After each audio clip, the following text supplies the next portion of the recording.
ইস্টবেঙ্গলের left back সমস্যা মিটতে চলেছে, কারণ জয় গুপ্তা তিনি ইস্টবেঙ্গলে সাইন করে দিয়েছেন। জানি এটা বলবেন এটা নতুন কি আর খবর দিচ্ছে, কিন্তু নতুন যে খবরটা দিচ্ছি, ইস্টবেঙ্গলের অনুশীলনে জয়েন করলেন জয় গুপ্তা। হ্যাঁ, ঠিকই শুনছেন, ইস্টবেঙ্গলের অনুশীলনে যোগ দিলেন জয় গুপ্তা।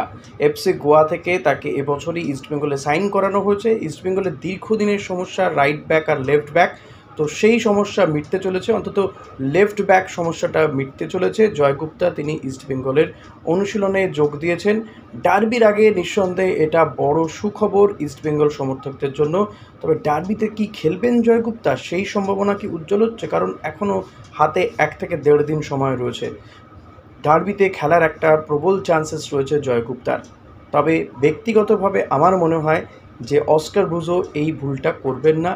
হয়তো ডার্বিতে তাকে খেলানো হবে না। যদি ইস্টবেঙ্গল জেতার মতন পজিশনে থাকে, বড় ব্যবধানে জেতে, তাহলে হয়তো পরের দিকে নামালেও নামাতে পারে, কিন্তু শুরু থেকে তো নয় একদমই, এটা আমি বলতে পারি।